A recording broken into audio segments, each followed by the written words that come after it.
is it you pray for? Greetings, salutations, and welcome back to Abyssal Musings, number 46. We are finally back in the swing of things. Appreciate you guys being patient. Sorry about the abbreviated opening video there. I don't know what's going on with that. I'll have to look at that another time. But welcome in. With me tonight, as always, are my lovely co-hosts, Lawrence Knight What's up, guys? and Know Me Without You. Hi everyone, happy to be back with you. Glad to be back.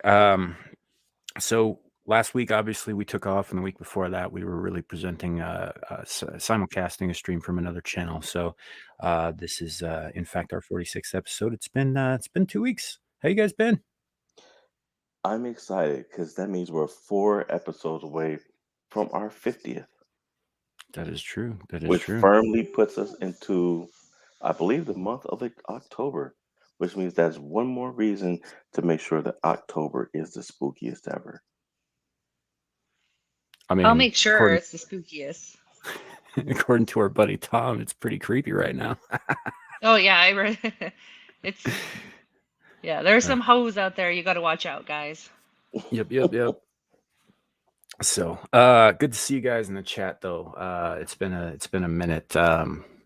Life sometimes finds a way to disrupt even the most regular of scheduled programs.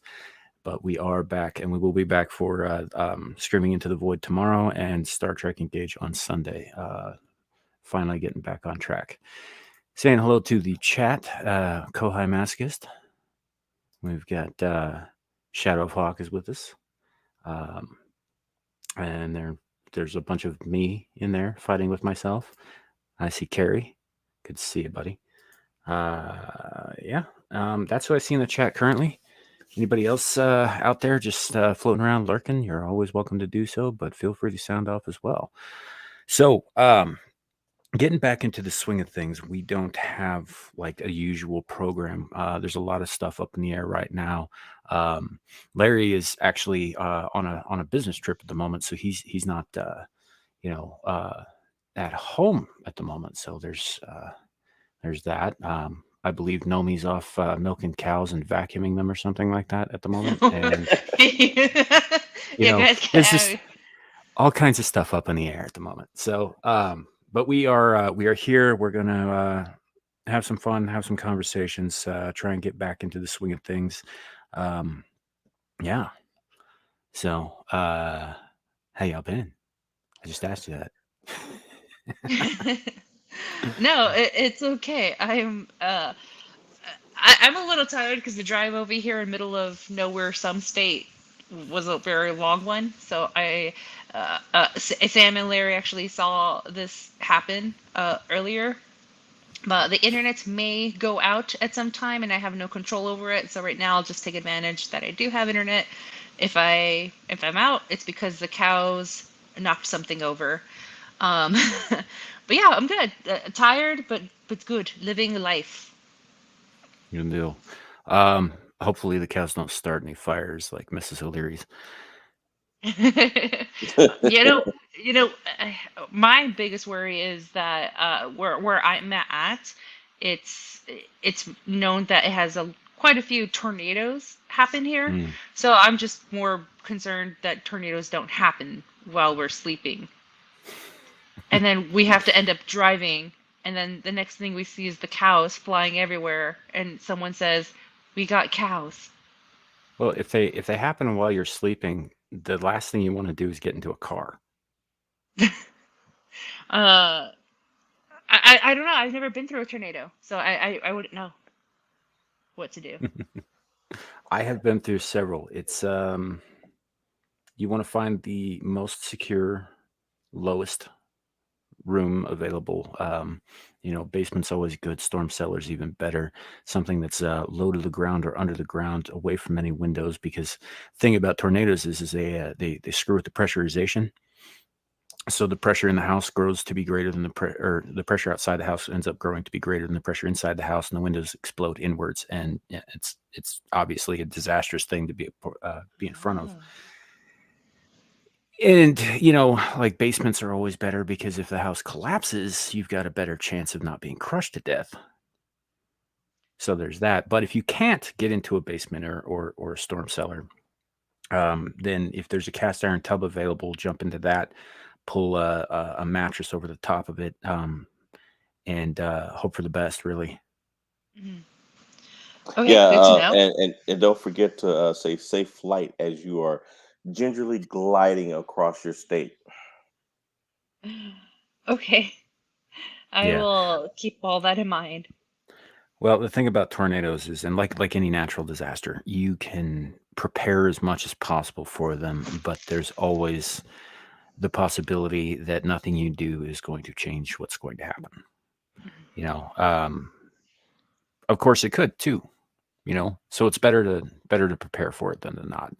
Um, and it could be, and that's the other thing about tornadoes in particular, as regards to natural disasters. Like earthquakes are fairly predictable in their behavior. Volcanoes, same deal. Um, hurricanes tend to do what hurricanes do every single time. You pretty much know what's going to happen with them. The only variables are the strength of these things. With tornadoes, there is an element of unpredictability, Mm. like pulling all of the feathers off of a flock of chickens without actually hurting the birds. That's happened. Or driving a single piece of straw through a telephone pole like a nail. Okay. Like there's weird stuff that happens with them. And you don't know which direction they might suddenly turn or whether they might just dissipate or even if they're going to touch down at all. Um, that's the scary thing about them it's a force of nature that can't be predicted with anything close to 100% accuracy. But having been through a few, I can say that preparation is always a good thing. Having those places available, and if the places you're in is prone to this sort of weather, odds are wherever you're at, there probably is a basement or a storm cellar or something of that nature because people who built the place would have been prepared. I I'm kind of glad I live in a place where tornadoes don't come my way because what you just explained sound sounded like hell. It can be. Yeah. It can be. Thing about tornadoes is they can form almost anywhere, but they typically form where like cold, Arctic air meets warm tropical air. So that's why Tornado Alley in the United States is where it is, why they get so many, and why they tend to be so powerful. Like all of the most powerful tornadoes in the world have all happened in the United States. Like England gets them, but they are nowhere near the level of strength that we get. I think the biggest one that the most destructive and biggest one they ever had, and it might have been the earliest recorded one in the British Isles, was in like 1048, and they think it was an F2, which is the second least powerful, or the second, um, second least powerful on the F scale. F5, of course, being like you you're probably gonna die. Okay. 'Cause I know a little bit of those scales, but I'm not too informed on it. I just know that F5 means Mhm. like, yeah, you're done for. It can, again, like even the F5s are unpredictable in their natures, and if you can't, if like for instance, if you're out in out and about and you get caught out in one, if you're driving or whatever, don't stay in the car because the amount of space between the car and the asphalt actually gives the winds enough room to pick the thing up, to like get underneath it and pick it up. So what you want to do if you see it coming, and I know this sounds counterintuitive, is get out and get into the ditch next to the road. I Lay was down just about to flat say that. Yep, get in the ditch and lay down because flat. the closer you are to the earth, the least amount of space between you and the earth, the less it greatly decreases the chances that the winds will be able to pick you up because they've got to get up underneath you. That Oh, so that's how makes tornadoes sense. work. I thought they just kind of sucked you up, but I guess they have to get up underneath you. They need Mhm. space to kind of pick you up. Yeah, and that's why you don't want to be in a car. Yeah, because there's enough space for it to toss you. Makes sense. Yeah. Hey, I Sasquatch mean, is here. hey, Sasquatch, good to see you, buddy.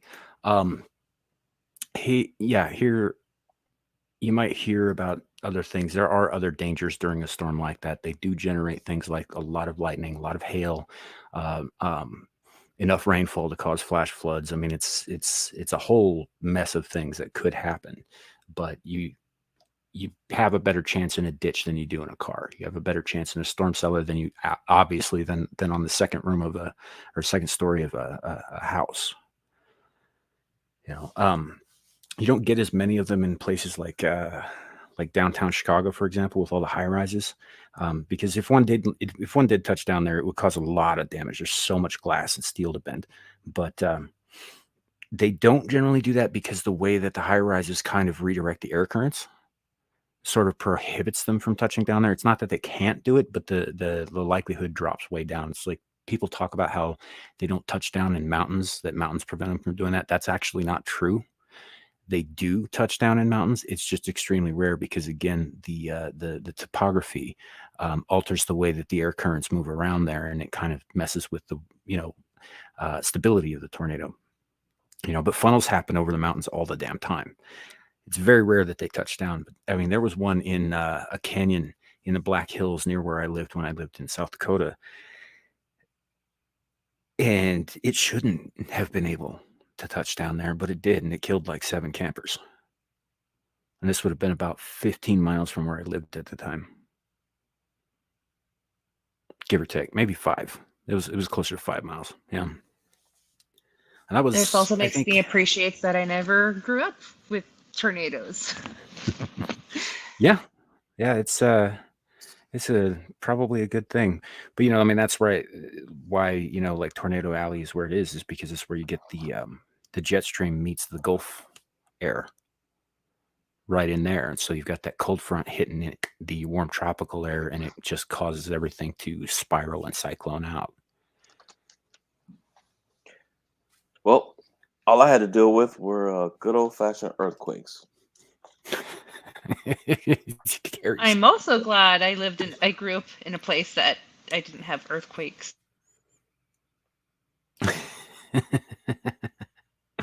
So now that I've waxed eloquent about that, you should be okay. Like, are you guys expecting, stormy weather? No stormy weather, but I'll share a funny story because this was a few years back. I think I was still in high school. I think it might have been my senior year. But last time, I wouldn't say last time, but there was one time I came out here to visit my family who lives out here in middle of nowhere. We decided like, hey, let's just drive to town. Let's go have dinner at Applebee's. And I've made it known I'm not a huge fan of Applebee's, but this the nearest town has Applebee's and it's the place to go. So I was like, all right, well, there's no other place to go besides Applebee's. We were sitting down as a family. We were just enjoying dinner, trying to not scarf down, but just trying to eat the rubber that was heated in a microwave in front of me.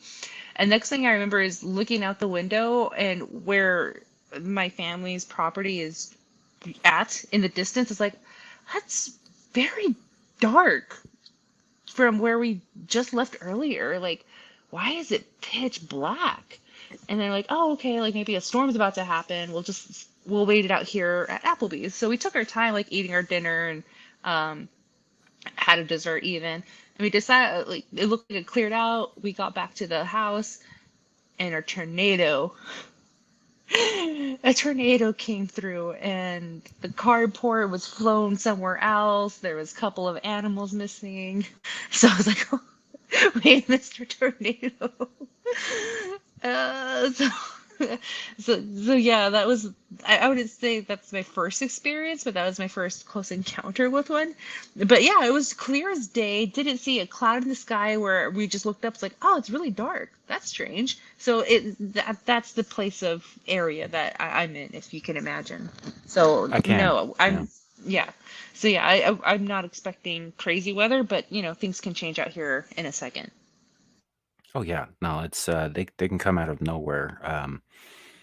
I mean, the conditions kind of have to be right for it to get that bad, and usually, there are signs that are sometimes accurate that one's coming.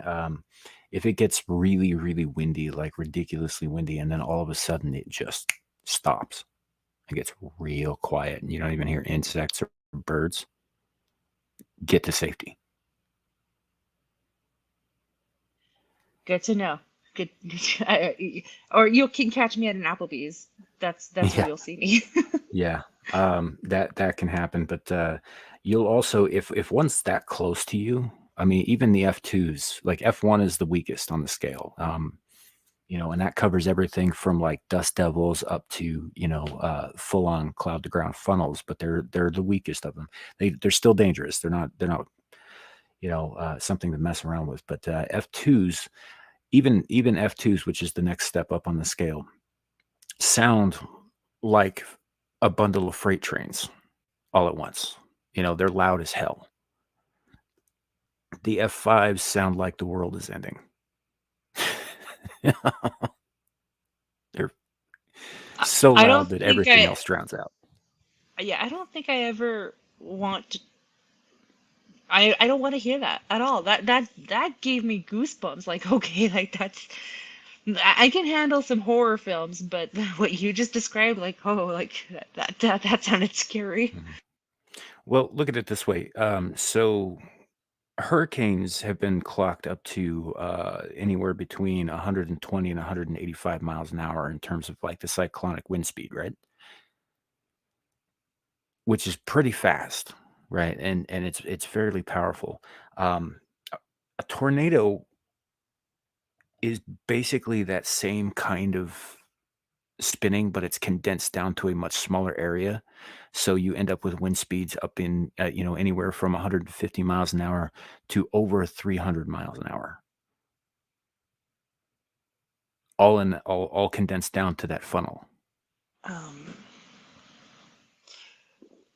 Now, why do people live in these areas? Because the rest of the time, it's usually pretty nice. Yeah, and besides, it's fun.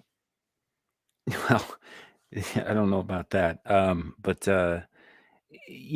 that's the thing. Anywhere you go in the world is going to have its own particular quirks and disasters that you have to learn to live with. Basically, it's what are you comfortable with possibly just rising up one day and wiping you out? Because everywhere in the world has something like that. Where I'm originally from, we don't have, we literally don't have anything. Maybe like we have a monsoon season and haboobs, but that's it. What's a Yeah, that can cause haboob? flash floods, though, right? Yeah, but they're not that intense. They could be, though. It could be, but I've never experienced a bad flash flood. But well, you know what? I lied. Uh, summer of 2006. Yeah, I remember that. Or El Paso, we literally almost drowned. We all almost died. And that was actually that was that was disastrous. Where I kid you not, I'll have to find videos. Maybe I can find it here, and I'll send them to you, Samuel, in a private chat. But it was so bad in summer of 2006, where we had terrible flash floods where it literally wiped out a Blockbuster video building. Yeah. There was a great flood down the Big Thompson and Poudre Canyons in Colorado in 1997. Uh, Killed a lot of people. There's still people to this day who are missing from that. Hey, Gina. Most of northern Colorado was underwater on the eastern slope, and it just yeah, it was. So like I said, I mean, flash floods can be extremely dangerous. The biggest issue, I guess, is even in like foot and a half deep water, is that you get these undercurrents that can drag you under. So it's like I said, everywhere's got their own quirks, their own natural disasters. Some of them, I mean, again, I guess it just depends on what you're willing to live with, really. Because like where I live, we get tornadoes too, but we also get wildfires, the occasional earthquake, although that's extremely rare. Um, Hailstones the size of my fist are a pretty regular occurrence for the first 3 months of spring. We get blizzards that cause people's lungs to freeze solid. And we're also right on the edge of the world's largest super volcano. So if that ever goes, we're vaporized. We done. Yeah. Of course, if that ever goes, it's going to kill the whole world. So we go I first. know. Well, it was nice knowing everybody. See you later. Yeah. So, but yeah, I guess it just depends on where you're comfortable, where you're most comfortable with stuff.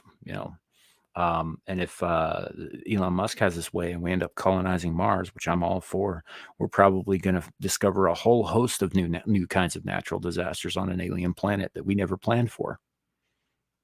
So Like it is. losing And oxygen all of a who's sudden. crazy?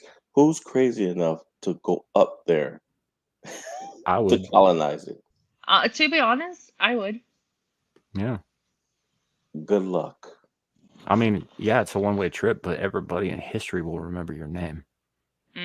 Our names would be on plaques. There'd probably Mhm. be monuments about us. I could put myself on I could put my name on a plaque, and that's about it. Yeah. So, yeah. Real quick, Super Suka is apparently a little upset with me. Man, that's Well, what you get, Suka. You fell for it, dude, and I'm sure we've warned you. I know because I know we've had the discussion about Hellraiser a few times, and I'm sure that Suka was warned. Everybody was warned.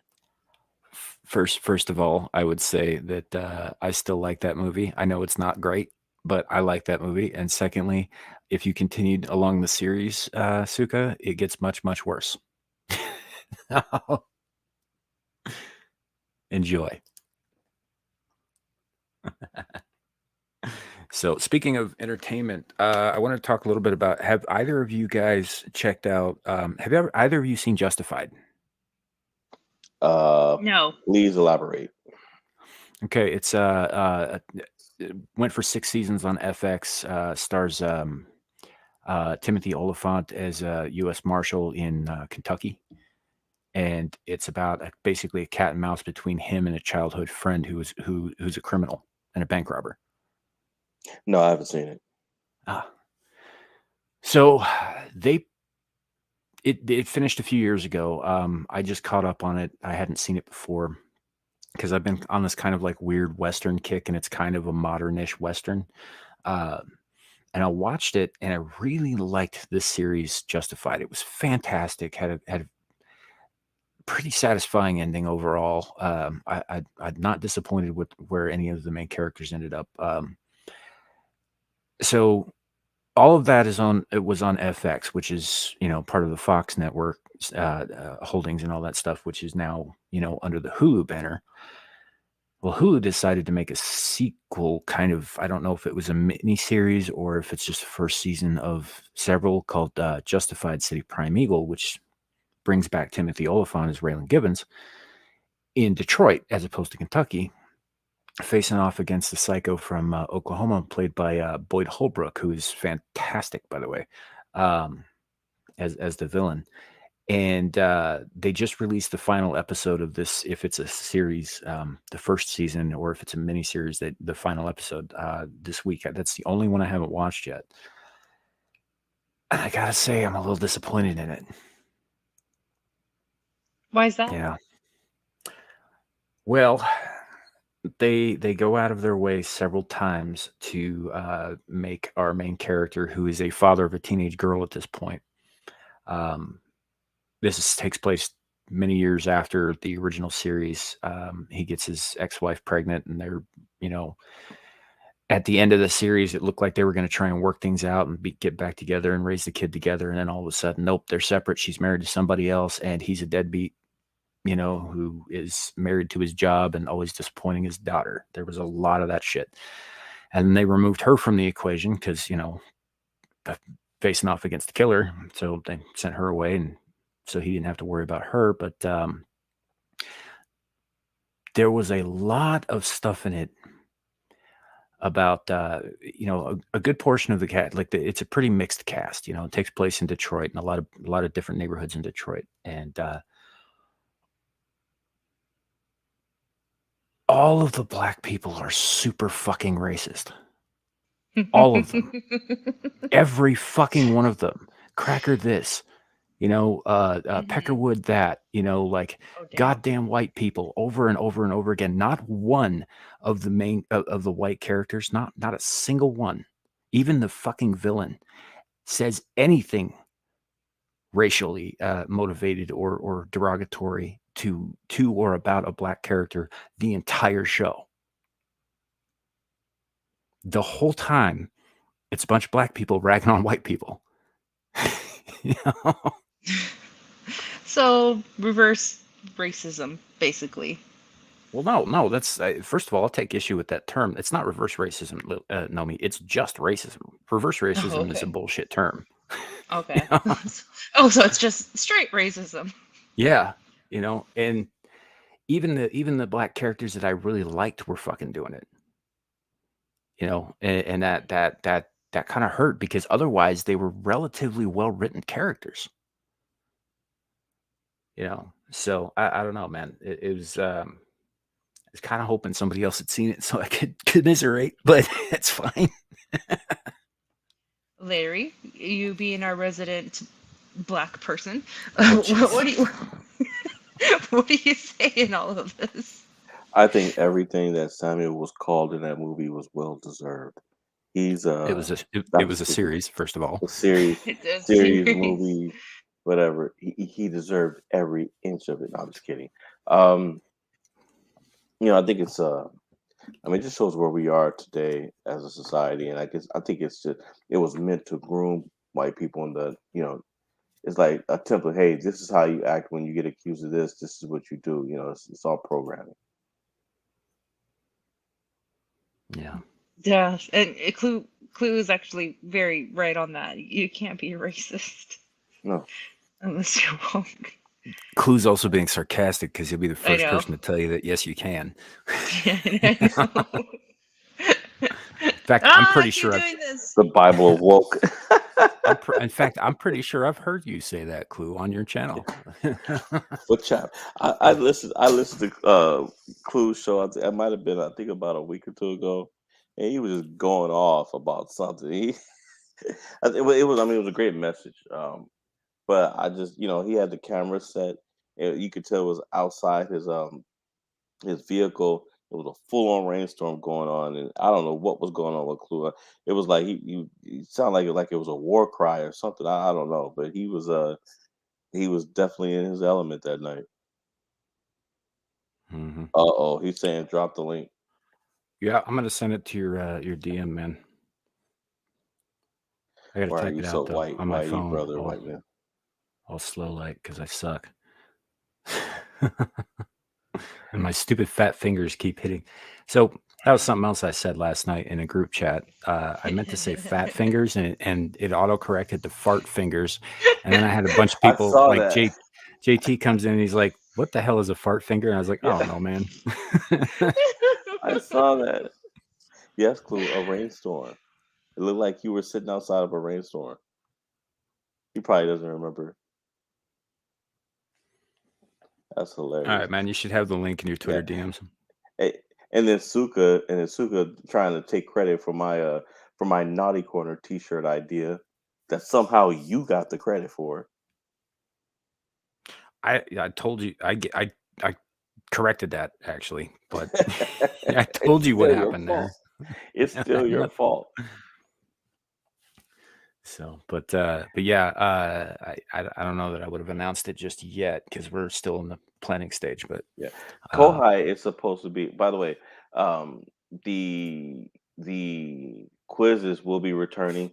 Kohai is supposed to be doing something for sometime during the month of October. Aren't you, Kohai?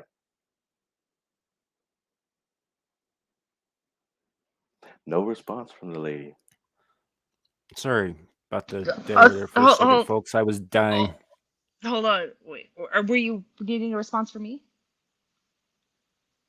Hey, what? Larry? Uh, Can I you hear was me? being just. Yeah, I can hear you. Can you hear me? Yeah, I can hear you. Um. Were you asking me something? No, no, no. I was just oh, man, I'm packing right now. That's no excuse, Kohai. Hey, guess what, Kohai? I'm packing too. I'm about to move to a whole other state. So,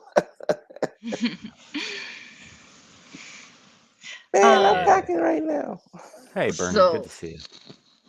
I was just informed. That's why I was like, wait, were you asking me something, guys? I don't know. Were you gonna say something? I was just informed that there, the internet is going to be shut off. So I'm gonna lose service now. But right now, Okay. Yes, because this is my family's property and they're get ready to go to bed. And yes, I have to be respectful because I'm a guest in their house. well, it was great having you while you were here, Noe. We understand. Yeah, I was happy to talk about tornadoes and flash floods and natural disasters with you guys. And whatever else could possibly happen to you.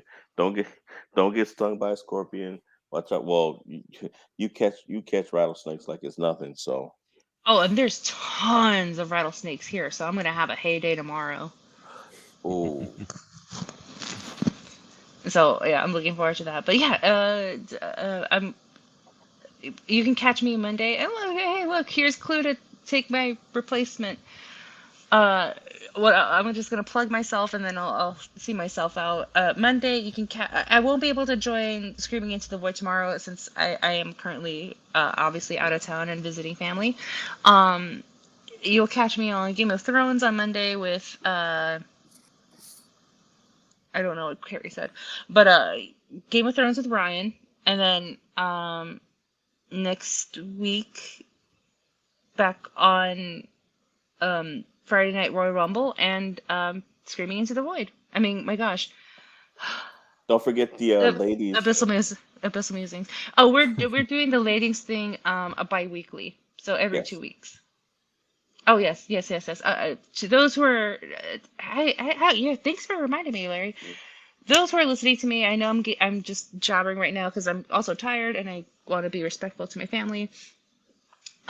Me, a bunch of other lovely ladies, Magitech Max, Nadia, Lily, 300 Mirrors, and Dr. Rachel Lindberg, we we created a show called Dames and Dorks. So we talk about current events in pop culture, nerd culture, film, shows. Um, we just go at it, we just discuss it, and we just give a female perspective. That's going to be bi-weekly. We watched our first episode last night, and it was a hit. It was a success of a show. So you'll catch us bi-weekly. We broadcast on Inside All Days channel, and then I will be simulcasting it next time and the following week for our next episode. So I hope you all join us on that one. But you can follow me at Know Me Without You on Twitter, and you'll see the updates from that. Awesome. Awesome. Also, Super Suka was saying goodnight, Nomia Carey, as in Mariah Carey, because of your avatar. Your It is avatar it is Mariah Carey holding if you want to blow up my holding one of your photo, pistols. Samuel. Yeah, it's me holding two pistols. The first time I saw this photo, I was like, I'm literally her. She's literally me. But yes, I'm that's pretty, that's but I'm Mariah. gangsta. I'm pretty gangster. So don't cross me. But yes, good night, everyone. Good night, chat, and I hope to see you guys next week. All right. We will see you next time, Nomi. Have a great night. You too. Bye. her YouTube channel link is in the chat, or is in the description below as well. You can find it there, and go watch her videos, all 3 of them that she's put out in the last 6 months. Clue, welcome to the show. How you been, brother? Yo, I'm finally able to show up on a panel. Hallelujah. Sam, I don't know if you know this. But as of now, you are a minority on the panel. That is true. I'm the only squid up here. That is correct. That's exactly what I was saying. What video are you talking about, Lawrence? I could have sworn there was a video. You were. I'm trying to remember what the conversation was. I'm sleepy too. There was a video. That looked like you were sitting in your vehicle, and it was nighttime, and looked like it was raining outside. Yeah, it must have been like more than 2 years ago. I don't even remember. 2 years ago? Yeah, those videos that I did in the front seat of the truck, that'd be 2 years or more. That's crazy that it came across my feed as if it was brand new. I've had that happen with channels I follow. Sometimes it'll recommend me stuff that came out years ago. Like it's done it with Amira. Yeah, I get that with her all the time. Yeah, I know it was a live. It was live? It had to be a long time ago because I'm not even seeing it. This is crazy. Oh, so Clue, how are things? How's you last I think we actually spoke. You were talking about getting a studio built up. How's that going? I'm still working on that. The studio is going to be in Sioux Falls, South Dakota. Trying to move there. Oh. Nice. So I drove through there like 3 or 4 times, and I love it there. Yeah, fair enough. I mean, I like South Dakota, but I prefer the western side because I like the Black Hills. But I can see the attraction to Sioux Falls. What's so attractive about, and I'm not saying this, like sarcastically, but I hear a lot of good things about South Dakota. So what is it about South Dakota that I noticed it's been attracting a lot of migration over the last couple of years? Humans live there. Yeah. And I think Sam knows what I'm talking about. Humans, yeah.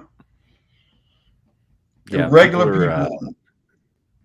Very regular, pretty based for the most part. The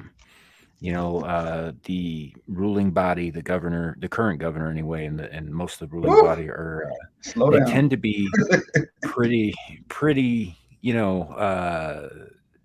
on the side of helping their constituents as opposed to doing whatever the people putting money in the coffers are saying. So there's that. It's very pretty as well. Great portions of South Dakota are gorgeous, except the Badlands. That sucks. But I don't know. There are people who think that the Badlands are beautiful. I'm just not one of those people who finds desolation and barrenness that attractive. It's part of why I don't very much care for Nevada. There's nothing but sand as far as the eye can see, as far as I can tell down there. So, hell, where I live is pretty barren too. I don't recommend the place for its beauty, but we do have concealed carry without a permit here, so there's that. Yeah, I remember you saying that on another stream in the past. Mm-hmm. Like, wow. Yeah, don't fuck with the Wyomingans or whatever you call. Yeah. It's funny. People talk about don't mess with Texas. Everybody in That's Wyoming where I was born and raised, by the way. Yeah. Everybody in Wyoming is packing. Everybody. Even the snakes. Even the snakes. The grandmas are packing out here. The grandmas and their dogs. Yeah, try dogs that. Running around with a little pistol. Hey, Amira, how you doing? Oh, who is it? A mirror. She knows what I mean. A mirror. A mirror. But yeah, no. Hey, Sam, like, you You got to watch those mid-week streams she does. Those spur of the moment Wednesday streams. You don't know what's going to happen. Yeah, No, we know. I We was we get only caught off. actually home and working on that stream for like the last 20 minutes. She started while I was at work. Yeah, it caught everybody by surprise. Like I've been out of town facilitating my move, which by the way, as of today was a success. I found a job and I found a place to live and move my family. There you That's go. very cool. That's what I'm talking about. Do it. Yep. Very cool. Don't let them. I don't But know if you yeah, saw my question, Sam, and Ryan's chat. North Dakota, when you cross over the state line, immediately you get hit by all these yellow flying bugs thing that just paint your whole windshield. Yellow What are bugs. those? It's yellow. It just uh, as soon as you I cross the don't know, state man. line on I-29. That's a North Dakota thing. I don't really know. I don't spend a lot of time in North Dakota. So last time I was through there, and it was a winter time, so everything was flat and white Right. forever. So you don't get a lot of bugs during that time because they're usually hibernating. So honestly, man, I couldn't tell you what those are. Yeah, but I can't wait to move to Sioux Falls. I already picked No, out the place and everything.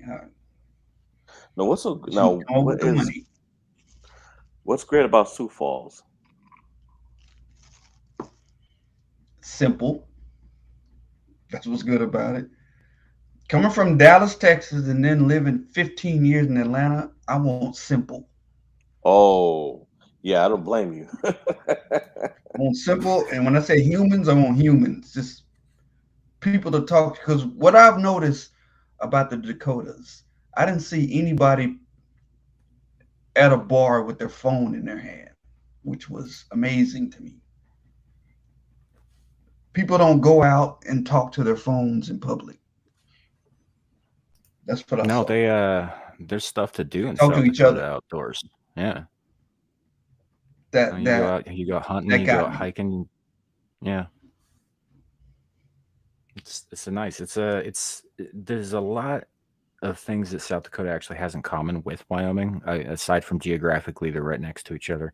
In terms of just the kind of people who live there. Although I will say that outside of Sioux Falls, they tend to be a little less rough around the edges than Wyomingites do. But it's a gorgeous place. People live there. They don't just exist.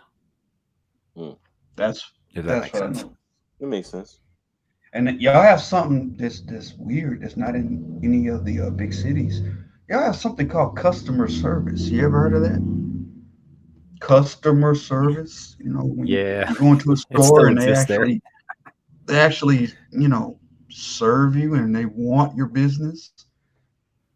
That's I've weird. heard of that. I What mean, kind of it's animals it's. are y'all over there? I didn't think that actually existed. I mean, I've heard rumors of it. Yeah, I mean, in Sioux Falls, I saw a lot of it. I'm like, what's going on with these people? And I decided I want more of it. Customer service, walk in, they want, how are you doing? Can I help you find something? Oh, you couldn't And find that item? Well, I could suggest these items. Like, what is this person doing? outside of Scared Walmart me. too, if you ask them where to find something, they'll know what they're talking about. In Yeah. Walmart, Oh, it's yeah. pretty much, Outside of Walmart. Yeah. whatever. But that's across the board with that corporation, no matter where you go, because Yeah. they move their employees around to different departments really frequently, and so even if they get a chance to get to know one department, they usually get moved to one they don't know real soon after that, and that's not the employee's fault. That's just the way they run their business. That's right. My little brother worked for Walmart. He told me about that. Hmm. Yeah, but yeah, outside of Walmart, they'll know their shit. You get a Amazed question, me. they'll know right where to direct you, and even if they don't know it, they know exactly where to go to find out. It's it's pretty cool. You know, And the only go ahead. is is the west part of South Dakota, is that like a different state than the east side? Because I was reading Kohai's chat. They're so the east Because side. I I mean, only like been on I-29 to go from south to north. I haven't yeah. been on So 90 to go to east west. the east side, like you've been through Sioux Falls, you say, and it's pretty, but it's relatively lowland, like flat. You know, there's not a lot of Yeah. topography there. Uh, the west side is all Black Hills. It's a mountain range. You know, for especially the southwest corner of the state. Um, you know, that's where you got, you know, like Mount Rushmore. It's where you got Custer National Park. You got Spearfish Canyon, um, which, by the way, when I talked about that tornado dropping down, it was in Spearfish Canyon. Um, you got Ooh. all kinds of neat stuff over there, but it's all mountainous. It's very green. There's trees everywhere. The canyons are amazing. There's waterfalls in them. Um, that kind of thing. So it's just different terrain, really. The problem is because it's so pretty, it's prime real estate. So most of the people who build homes out there are rich as fuck, and they drive all the property prices up. Oh shit. So it's like Montana a little bit. Yeah, a little bit. Yeah. So the nicer the lay of the land is typically in South Dakota, the more you end up paying. And the only other real downside to living in South Dakota is that the property taxes are ridiculously high. I So didn't know that. Shit. you'll find a lot of places that will have like unfinished basements Hmm. because if they finish them, they have to pay They got full to pay property taxes tax on on them. it. But if they don't finish them, then they kind of got a little loophole there. Yeah, that's the way it is in Atlanta. The suburbs around Atlanta, they all got unfinished basements because they don't want to pay taxes on them. Yeah. You know, so that's been an issue. I think Spearfish, South Dakota specifically, which is about 20 minutes from Deadwood, um, and about 40 minutes from Rapid City, is I think they have one of the highest numbers of um, millionaires per capita in a single location in the continental United States. Oh, Outside of really? places obviously like New York City or Washington or you know LA, you know, with all those, but like in Hmm. terms of like regular America, yeah, a lot of the people who live there are rich as shit and they act like it. You Hmm. know. So there Interesting. are downsides to the west side just because you do get kind of a snootier atmosphere. They are a little more left leaning there in a lot of ways because it benefits Oh them on their shit! tax Don't say returns. the L word. I'm You trying know, to get so like away from yeah, the L word. well, it's you're not gonna get totally away from it. It's everywhere, but it's less so in South Dakota, and the further east you go, even less so. You know, um, so yeah, it's not a bad state overall though. You know, it's very very pretty. Even the reservations that are there. I mean, I'd stay out at Pine Ridge. I wouldn't go to Hmm. Pine Ridge. Wild dogs eat kids at Pine Ridge. Um, What? yeah, Pine What, Ridge is what, a fucking say that disaster. again? I said wild dogs eat kids at Pine Ridge. Yeah, let's stay Uh, out of there.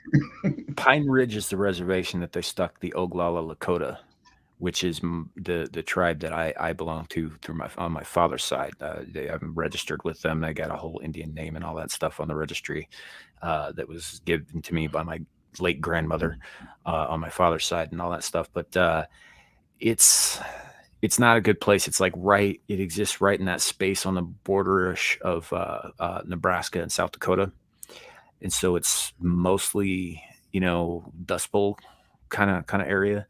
And yeah, there's all kinds of bad shit happens out there. Lower Brule, which is a reservation that's closer to the Badlands, and I think part of it is in the Badlands, is a different story. I mean, while it's still got the same problems that a lot of reservations do, the people there are a lot more chill. Um, but yeah, there was a lot of bad stuff that happened at the Pine Ridge Reservation, and you know, it just is. They had like the wild dogs thing. They had packs of feral dogs running around, right? And they were attacking kids and you know killing them in some cases. and the tribe members didn't do a goddamn thing about it. And the problem with the reservations is that they're technically sovereign land, so it's not like, the feds could go in and fucking clean up the dogs. It was a whole mess. Eventually, the tribal leaders got sick of, I think it was 2 or 3 dead kids later, and they went out and they started just killing every dog they could find. You say 2 or 3 dead kids later? Yeah. Well, that's what it took to get them I'm off. not laughing at it, but dang, man. But You anybody, said it so nonchalant. yeah, You but said anybody it who so wasn't nonchalant. from the reservation couldn't go in and do anything about it legally. So it is what it is. They also had problems with this charity organization that used to go to the reservations and they build schools and stuff, and then they'd spend time teaching the kids on the res. As it turns out, the guy who founded that charity organization was a massive pedophile. What? Yeah. What the fuck? Pretty sure somebody shot him, actually. Well deserved. I don't have any issue with that, but it was, again, one of those things because he was operating on tribal lands with their permission. There wasn't a damn thing, the U.S. authorities could do about it. So the tribal authorities had to take care of it, which, I mean, they should have. It was their kids, but it was a whole mess of things that happened on that he got found out on the Pine Ridge Reservation. Apparently he'd done it to like 3 or 4 others, around the Western United States. Nasty piece of land there. I don't know if they still are, but I think AIM used to be headquartered there as well. You guys know about AIM? I've heard of it, but I don't know much detail about it. It stands for the American Indian Movement, and they are to Native Americans what the KKK is to Southern Democrats. Yeah, that's right. You did tell me about that. Mm-hmm. Oh. Yeah. It's an organization that basically advocates for rising up and killing all the white people, driving them into the sea and taking the land back. So they're not nice people? No. No. Yeah, I'm sure there are people out there that wouldn't have a problem with that, but it's like, yeah, but when they're finished with white people, who do you think they're going to turn on next? Exactly. Well, that's the thing. Yeah, they're pretty. Like people be like, oh, hey, maybe we can form an alliance with these guys. No, you cannot. They see anybody who's not one of them as the enemy. You don't belong here. They'll drive you into the sea too. Except that they don't have the numbers for that. But and it's a bit of a pipe dream. But you might have heard stories of like the natives will rise up again and take their land back. A lot of that stems from these guys. Yeah, I don't know if. But guess what? I'm still moving.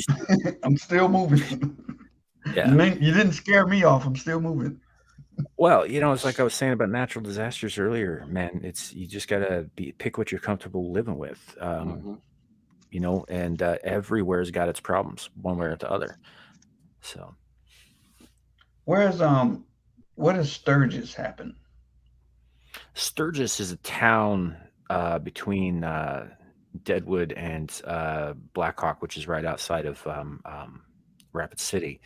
That is normally nothing much happens there. It's not that big a town. It's got, I think their population during the off season is somewhere around 5,000 to 7,000 people. That's it.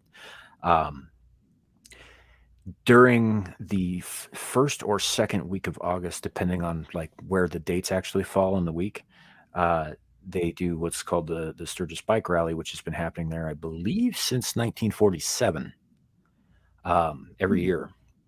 And it used to be the biggest bike rally on the continent. Now it's less so. Thunder in the Rockies took over a few years back. I think they've got one down in Florida now that's even bigger.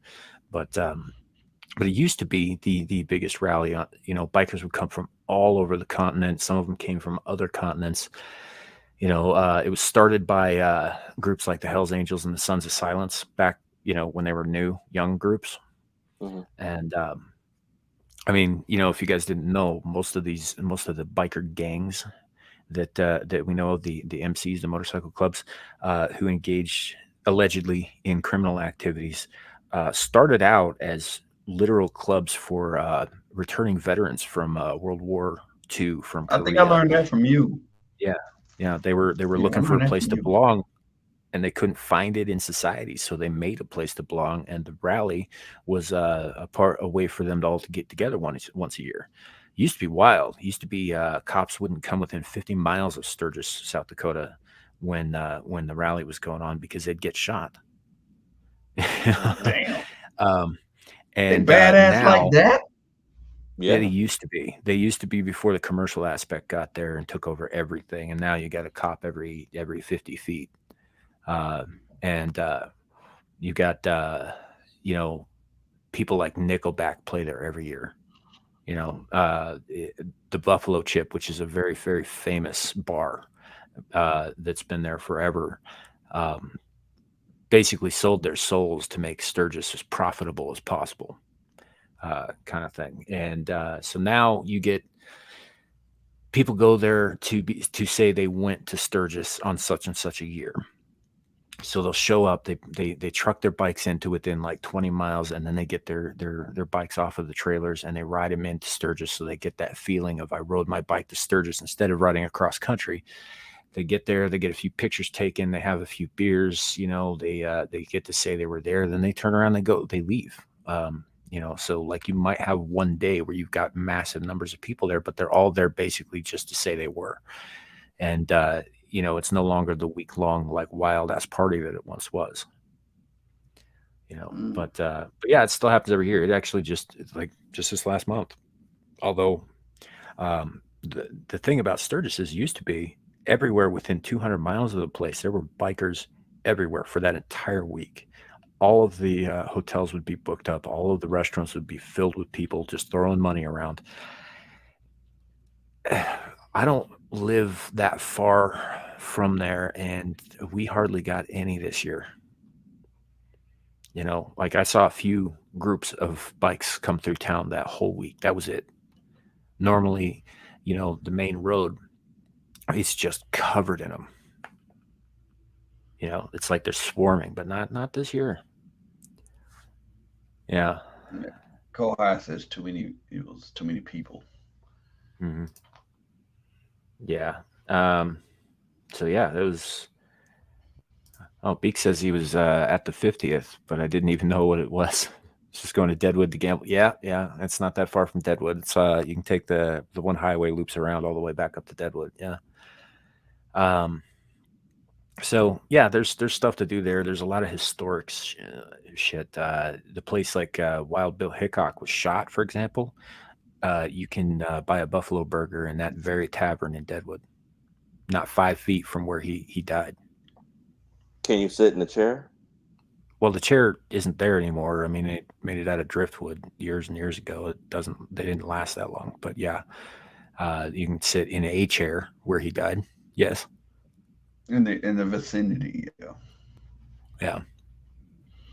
You got to keep in mind too that this was a rough and tumble bar. A lot of their furniture got broken over people's heads over the years too. I wonder if it's still like that though.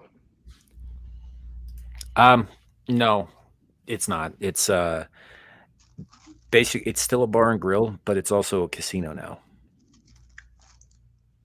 So one of their casinos, get their burgers. Yeah. Like that's all Deadwood is now, is casinos and bars. I mean, there's people who live there. It's also the county seat for this county that it's in. So if you lived in one of the surrounding areas, that's where you go to get your tags and shit, or if you had to go to court. But most of the town is dedicated to the casino lifestyle, and all that. They have a Shriner circus that happens at the fairgrounds out there every year. That's actually pretty cool for kids. Before PETA started screaming at the top of their fucking lungs, you could get elephant and camel rides there. Now they get in trouble if they bring those animals, but as I used to take my kids there. I've got pictures of both of my kids on camels and on elephants. I got them with tigers in the background doing tricks and shit. I mean, there were some good fun things to do up there, even family friendly things. But yeah, a lot of it revolves around drinking and gambling. There's a festival up there every year. Hey, that's my shit. Jam. Drinking and gambling is my shit. Yeah, there's a festival called the Deadwood Jam, that where they invite a bunch of musicians and stuff to come play, and they play for free in the street, so anybody walking by can enjoy their music. I saw Starship there that way back in 1998, which was pretty cool. Gracie Slick wasn't with them anymore, but it was still pretty cool. It yeah, Carrie, it has changed. I mean, like there are no brothels anymore. You know, the last one closed its doors forever, and Well, that back in like sucks. 1997, by state statute, Really? like they outlawed prostitution. Deadwood had to comply. Motherfucker. I ain't saying that there Ain't this a aren't bitch? any whore I'm not saying there aren't any whores. I'm saying you got to look a little harder for them. I They mean, don't if you got a advertise list, anymore. go ahead and put it in the the DM. Yeah. Yeah, but Carrie, that changed back in the 90s. The last whorehouse, which had been in operation for over 100 years, closed its doors forever back in like 97, 98. Son of a bitch. I was born in the wrong season. Yeah. So, but there's a lot of history there too. You know, Annie Oakley used to come through there. You know, it's just a lot of historical areas in the Black Hills. A lot of things to do. There's a dinosaur park that's outside of Rapid City that's pretty cool because it's up on top of a hill, so you can see for miles and miles while you're, I like if it. you got kids, That's the take kind them of up shit I there. like. Yeah. Yeah. I like Take being them able up to there. see it on the mountains and stuff. And then there's Reptile Gardens is in Rapid City, which is pretty cool if you're good with having just a chain link fence between you and the second largest saltwater crocodile in captivity on planet Earth. Ugh, okay. It's a little intimidating. Yeah, I can see. But it's also cool as shit. Don't worry, they usually feed him plenty before the tourists start poking at him. What if he wants more?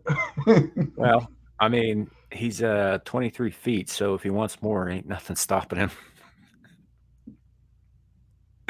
So he's a big animal. He weighs something like 2,600 pounds, I think.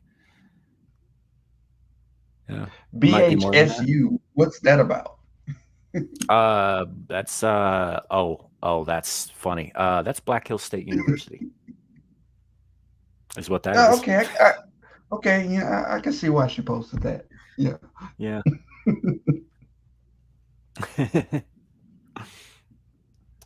Bear Country is also in Rapid City. You can go see some bears without getting eaten. Without getting eaten? Okay, I'll go. Yeah. If I don't get eaten, I'll go. Well, I mean, you could go to Yellowstone in Wyoming and see some live bears too. Just don't get too close. And definitely don't get between them and their cubs.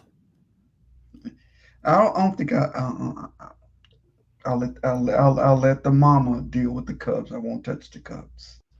Yeah, not a good idea because they will take your head clean off.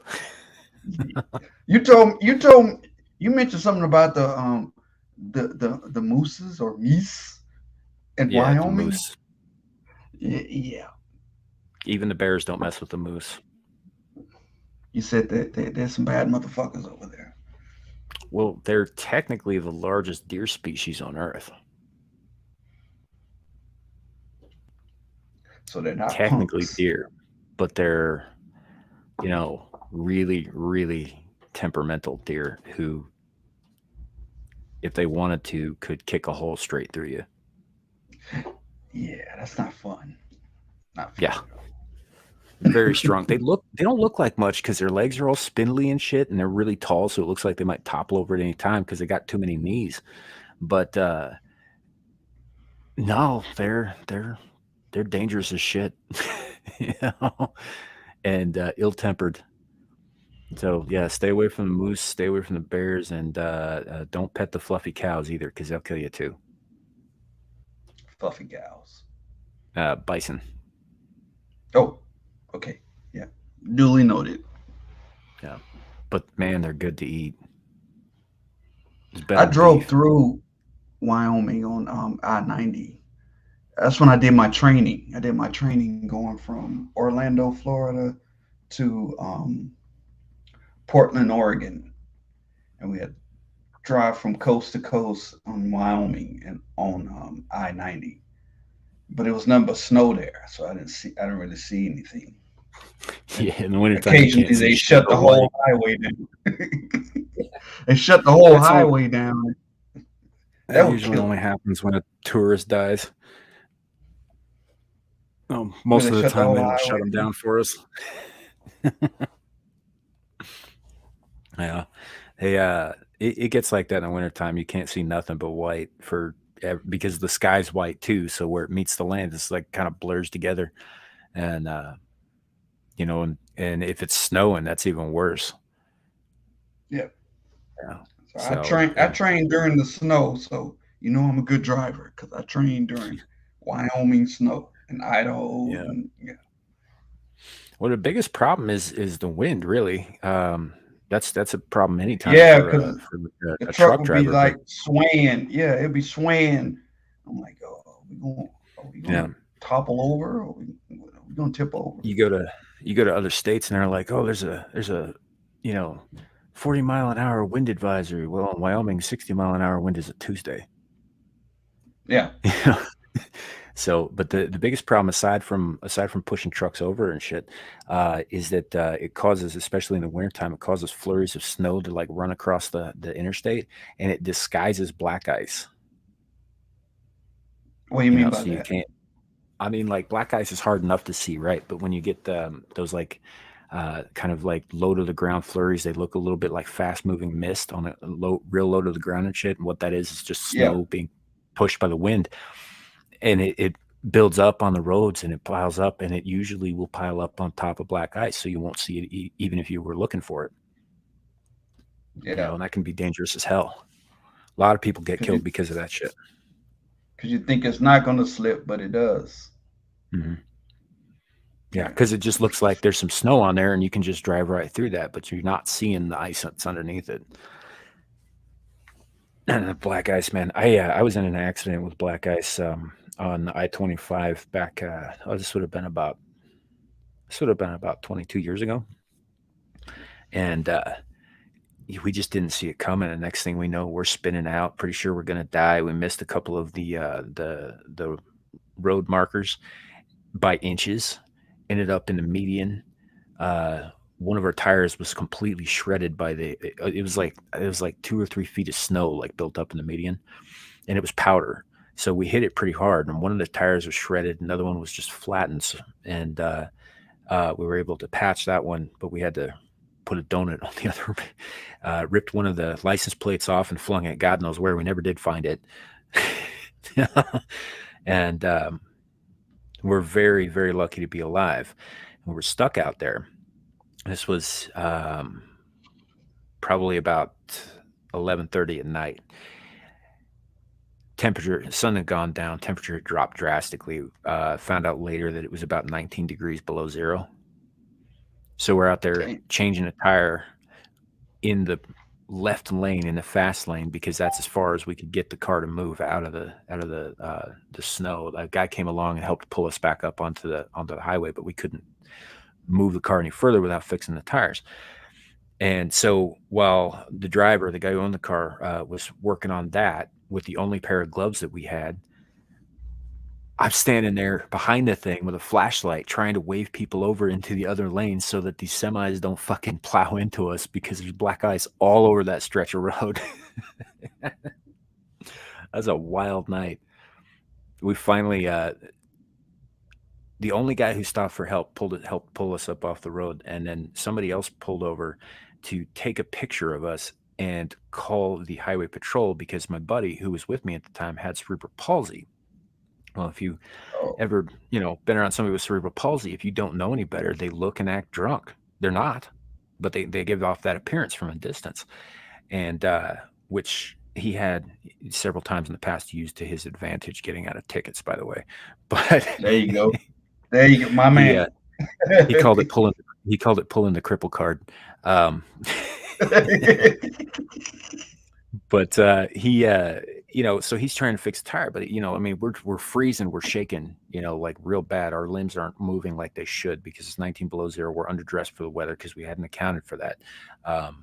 And this was one of the defining moments in my being prepared, mindset, by the way. And they stopped and they called the fucking cops because they're like, oh, there was a drunk driver and an accident on the road and all that stuff. So by the time we get all that shit fixed and get the car rolling again, which was a very, we came within getting hit by two semis who both saw us at the last minute and managed to get over without crashing themselves, which was, nobody else got hurt there. And another vehicle that thought we were in the other lane and changed to our lane, and then at the last second changed back because he saw how wrong he was, and he ended up in a median about a quarter of a mile up the road because he hit that ice. But he was able to drive out and all that, came back to make sure we were okay and all that stuff, and then he left. So we get rolling again and we get up to the next town, and all of a sudden we get lit up from the back. And it's like, okay, what the hell? So we pull over. We're still freezing because we'd been out in this cold for a while, trying not to die. And the heater hadn't kicked on yet because, it takes a long time to warm a car up. And so they pulled us over and they took my buddy and they stuck him in a nice warm cop car, and they left me to freeze my ass off and try and warm my toes up on the heater vent while they ran our IDs and the plate numbers and all that stuff. And then they eventually let us go. But I was just like, yeah, thanks for showing up to make sure that we weren't drunk drivers yet, assholes. So, really? Yeah. And then we were on a donut, and it was another 100 miles to where we were going. So it took about 4 hours to get there because we were driving 45 the whole way. So yeah. Anyway. Oh, Kohai thinks I should write an autobiography. Yeah, that was one of my. You know a lot of shit, Sam. You know a lot of shit. I've lived a life. I could bring up a random topic. I'd be like, let me see, pink chalk on the chalkboard, and you can go on about 40 minutes about how that how that illuminates the chalk and how the light hits it and all that and the dynamics of that, and how much it fucks up your eraser. See, there it is. Yep. You don't want that colored chalk. You want the white stuff. Colored chalk's really only good for sidewalk art. But yeah. No matter what the topic is, you know a lot about it. I know a little bit about a lot of things. I don't know if I know a lot about any one thing though. But yeah, I do tend to go on though, Larry. You've been quiet for a while. Sorry, man. Are you still with us? Larry? No, he's not. Well, he was, to be fair, he was pretty tired. He's done a lot of traveling today, so he may have passed out. But yeah, I travel for a living, so I know. Yeah, I do tend to go on some though. If you get me talking about anything that I might know a little bit about. So glad you enjoy listening to it. Yeah, one thing that stays in my brain that you said. We were talking about, it was a couple of shows ago, you were talking about depopulation. And you said this one thing. You said men and women can't stand each other, so therefore there will be nobody's having babies. You just said it like that, and it's stuck in my head. I don't know why I brought that up, but it's stuck in my head. Yeah, that was on a Screaming Into the Void episode. Yeah. They're not having children because men and women can't stand each other, which is sad in my opinion. Yeah, I think that's definitely one factor and definitely part of the plan. Yeah. I mean, you look around, you watch all these these relationship advice channels and these manosphere channels and these lefty like misogyny or misandry channels or whatever, they're all saying the same stuff. The other sex can't be trusted, right? Yeah. They're all saying stay away from the other sex. They're no good. They're no good for you. They're no good for anybody, right? And there's Which is people the listening. problem. There's people listening. Yep. And They're acting accordingly. yeah, so you get these guys and these girls who, they get their heads full of these ideas that the other sex is out there to get them, and what blows my mind, man, is that none of them seem to. It never occurs to any of them that they would not be there if a man and a woman hadn't decided to like each other at least for a little bit. Exactly. There was some love at a moment. That's why you're here. Yeah. Because if those two people that listen to the whatever sphere, you wouldn't be here. Yeah. Your parents obviously had some affection for each other, even if it was through beer goggles. That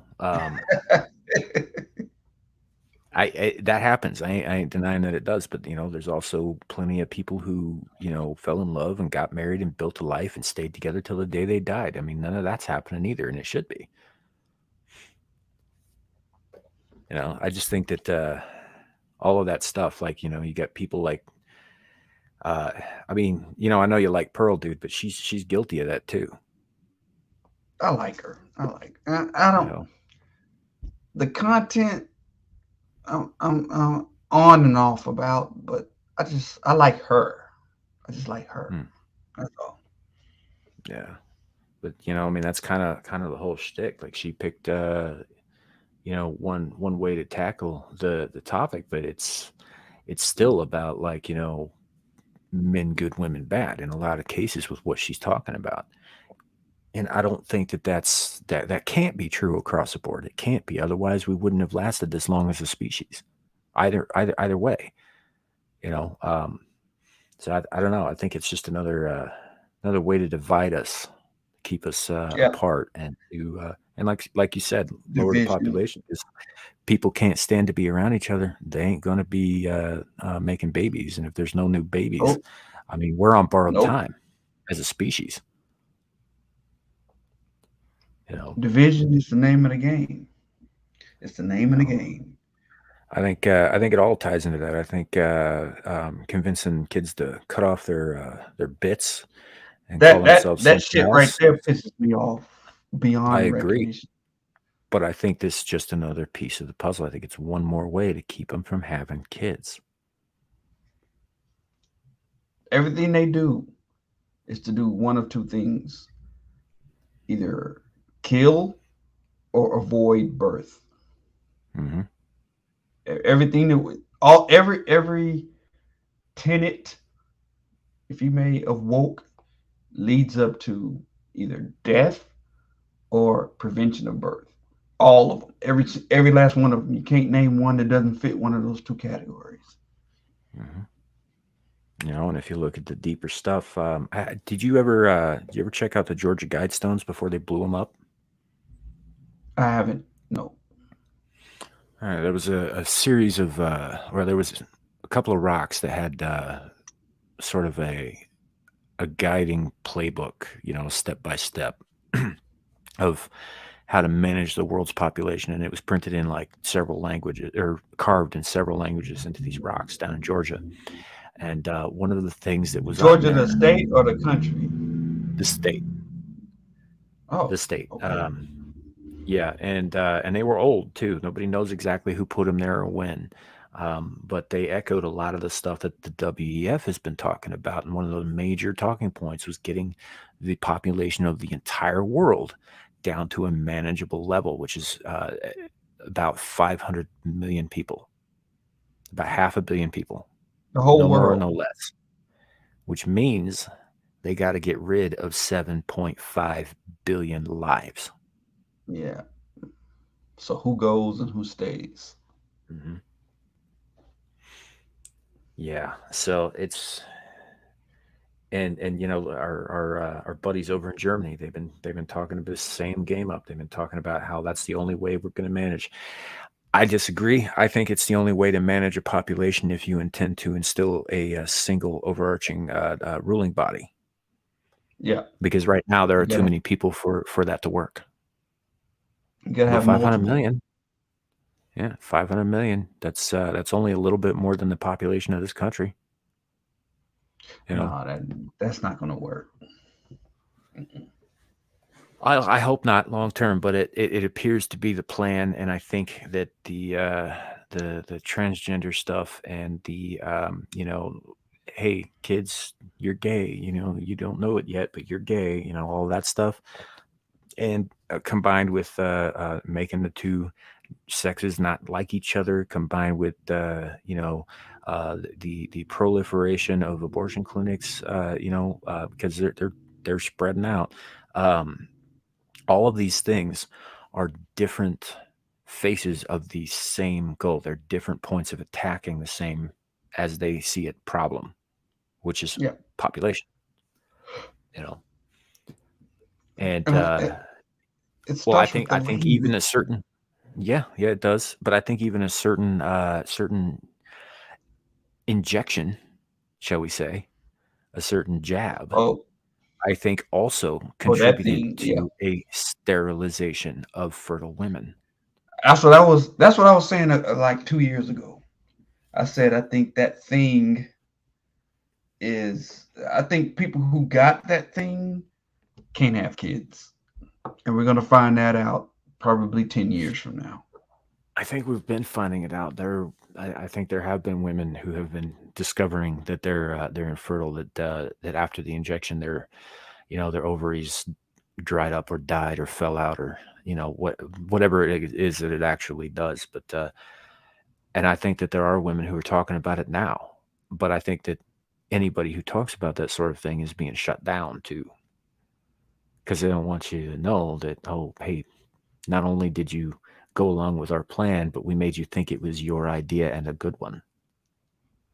See, Because that makes when that people whole thing complicit. was going on, in 2020, there was too many red flags. Like, Mhm. okay, they were heavily publicized that Tom Hanks got it. He got the vid. He got it, but there was no talk about how he overcame it or what he was taking to what kind of treatment he was taking. And you turn on the news and it'll say it'll have two or three numbers. It'll have a number of the number of people that died, number of people that have are currently infected. There was no number that says this is the number of people that have survived it. Mm-hmm. And then another thing, which really was the biggest red flag of all, you're selling it. Why are you selling this to me? Why are you selling me on wearing a mask? Whenever I see selling, I think, okay, something's up. Mm-hmm. Why are you selling this to me? Well, if somebody's selling something, that means someone somewhere is making a profit on it. There it is. And then they said that this thing, you can't sue it. So if it fucks you up or fucks up somebody that you love, you can't sue it. Well then, Yeah, can't be anything good if you can't sue it. that was one of the big red flags right there, was when Pfizer in particular said that they would agree to go along with this Operation Warp Speed thing back when Trump was still in office, and but they did it on the condition that they could never be sued for liability, because I think they already There it had the is. damn thing, and I think that they knew what it was going to do, because there's no way That's what I think they too. didn't test the shit out of this first. And I'm gonna tell you this. You can look it up. Everybody in the chat, you can look this up. The term social distancing was thrown around in 2016. Okay? You want to know where it was thrown around? There's a TV show called Containment. There's a TV show called Containment. It's on Netflix. And the characters it was about a virus pandemic in 2016, and they threw around the term social distancing and 6 feet. It's in there. I'm not making this up. It's in there. So all this was planned, pre-planned. I got a theory about the social distancing too. What that is? What is that? What is that? I do not believe. First of all, I've worked in the health industry, right? I've worked in hospitals. I've worked with all kinds of shit like that. I am more than aware that when someone sneezes with nothing covering their face, that it goes a hell of a lot further than 6 fucking feet. I do not believe that this had anything to do with protecting anybody from droplets or from viruses or anything like that. What I think it is was to get us used to the idea of having no physical contact with another human being. Isolation. There you go. Boom. Bingo. The masks were there to get us used to the idea that we could no longer see facial expressions. And it that fucked is a our vital kids part up of human too. communication. Yes, it did. Especially the children in school. They need that in order to develop. They need facial recognition. That cut them off right then. Yeah. And I think that it did. I think that was deliberately designed to destroy our social structure. And it worked. It's working right now. We can't do anything. So we can't talk. That's why I'm moving to freaking Sioux Falls, to be able to be around humans that can talk to each other. Because they can't fucking do that in Atlanta. They can't do that in Dallas. They can't do that in Houston. They can't do that in these big cities. They can't talk to each other. It's impossible. You know what all goes back to too is that control, because human beings are social animals, we're social creatures, and we require contact with our own species to survive, to remain healthy in our hearts, in our souls. There's even a physiological component to that. It affects the endorphins that our brain releases, and the endorphins do have an effect on our physical health. By removing that, they're breaking us down, not just mentally, but spiritually and physically. And what that does is that makes us more and more suggestible and susceptible to suggestion, to doing what we're told. It leaves us wallowing in kind of a blind despair, where any hand reaching out to us, even if it's to slap us across the face, we see as a manna from heaven. Yep. Yeah. Sorry about the black pill, folks. one more thing.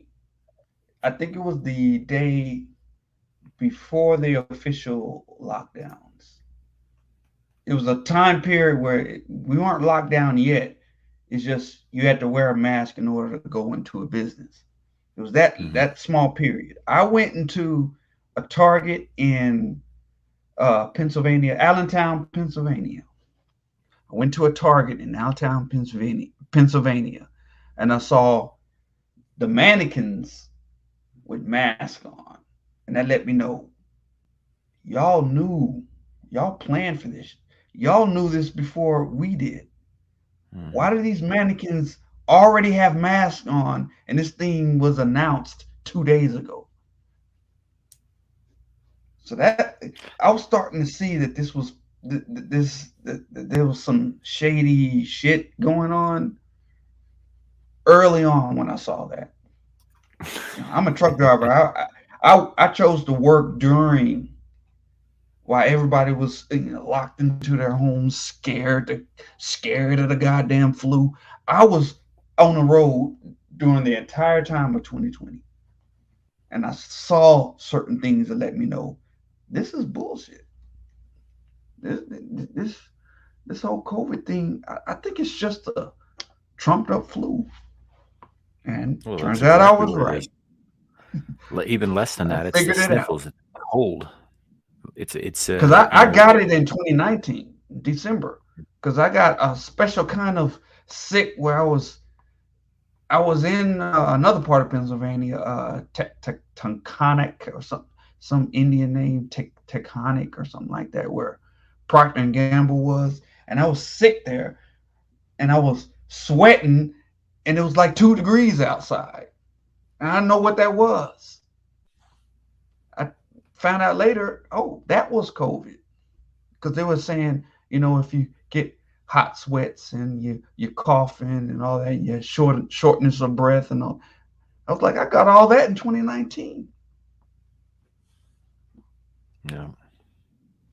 Yeah, I See, knew I've the had it a bullshit couple times early. myself, but it was the first time I didn't even notice.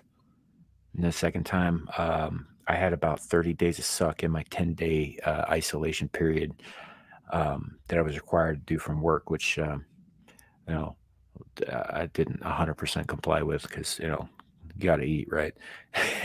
Yeah. and and also walking out in the open air is good for you. So I did that a lot, but I only had about 30 hours of suck in 10 days, and it was right in the middle, and I came out that with my sense of smell intact. And, you know, the problem with those tests is that aside from the fact that a coronavirus is a very generic name for this thing, because there are a lot of coronaviruses. The Spanish flu is a coronavirus. The common fucking cold is a coronavirus.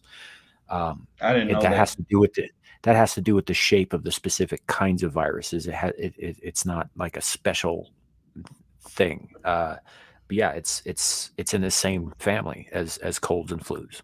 In fact, I would wager almost every flu that we have is a mutation or a descended strain of the Spanish flu. I think it never left. I think it just changed and we adapted to it. Yeah. It's endemic now, and this will be too. You know, but we got to catch it. We gotta build that I immunity called it up. several, like 3 or 4 Mhm. times. Right, but how many people have But I been never locked got away in that their jab. homes? Never. People lock themselves up in their homes and they isolated, and there's some people who still haven't left their houses yet. They have no immunity to anything anymore. They're gonna go outside and Yep. they're gonna catch a common cold, and it's gonna kill them. And I think that was part of the Yep. plan too. Yeah, It makes but sense to me. yeah, yeah. So it's just there's just so much happening all at once that just doesn't. Let me put it to you this way: when I was a kid, when I was a teenager, young man, I was very misanthropic. I mean, more so than I am now by degrees of magnitude, orders of magnitude even. And I decided I was going through scenarios in my head in Minecraft YouTube. Um, but if I were going to murder the world, how would I do it, right? Well, Hmm. it seemed to me that the most logical and easiest way to do this without too much pushback was to introduce some kind of excuse to sterilize people, preferably by injection. You could do it to newborns, nothing that would like do them any like physiological harm, except it would kill off their ability to produce gametes. Yeah. Right? Everything It's else would be sad. fine. They'd be able to live their entire lives perfectly healthy, perfectly normal. They could do whatever they wanted, go out and be a businessman or an artist or whatever the fuck, doesn't matter. Go out and live their lives. But within 100 years, if we started with newborns, we would see the last generation die. Scary. And the way to do That's that is to scary. convince them that it's their idea. Their idea. Yep. Because And then it'll here be we like, are. well, why did you do this to me? Well, you told us. You said it would be good. How could they Here argue we with are, that? 100 years later, or here we are, like not 100 years. I'm not that old, but almost 30 years after I first started thinking about this. I think I even wrote a story about it at some point in high school. Um, and I'm witnessing this happen with my own fucking eyes, and I'm like, I have seen this before in my head years ago. I know what they're doing because it's what I would do if I were them.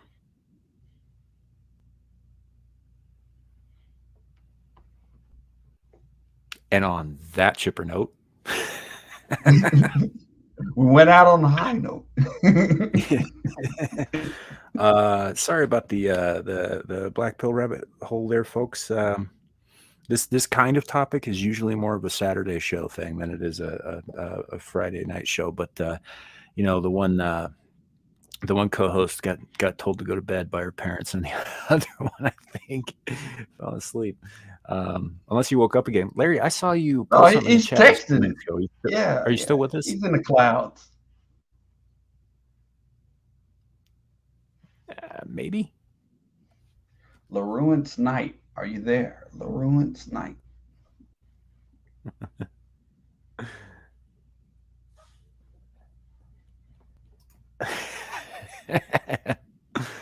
Yeah, it is what it is, right? So no, Carrie, I just say in Minecraft because I'm not actually going to take any action. I don't want Mama Susan to think I'm going to take any action or anything like that. It's a hypothetical. It's all. You know. Yeah, the Spanish flu was, and they went through a lot of the same shit that we saw in the last couple of years too. They implemented a lot of those same things. A lot of the COVID response stuff was taken directly from the Spanish flu playbook. You know, the masks, the distancing, So it's just, I don't know. I kind of wonder about how accidentally made it was. I mean, man-made, sure. Accidental, I ain't that convinced. Mm-mm. Yeah. And I'm talking about And the Spanish flu.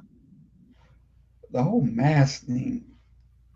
Okay, you put on the mask, but if you walk into a public bathroom and you can smell what's in there, then your mask is not working. Mm-hmm. Because whatever unless you causes you to smell what's in there is the same size as the COVID virus. It's real unless simple. you're wearing like a full-on hazmat suit with a rebreather, you're not blocking shit. Yeah, you're not blocking And in shit. the case of a bathroom, literally not blocking shit. Yeah, that was that's COVID what that nest. smell is. You're actually getting like poop particulates in your nose. You're smelling ass, ladies and gentlemen. You're smelling ass. Yeah. But yeah, no, the masks were never about protecting people. Not ever. The masks were about well, I'm just going to put it this way. I'm going to say the same thing I said 2 years ago. They're not masks. They're muzzles. There it is. They're a lesson in compliance. They're a lesson in obedience.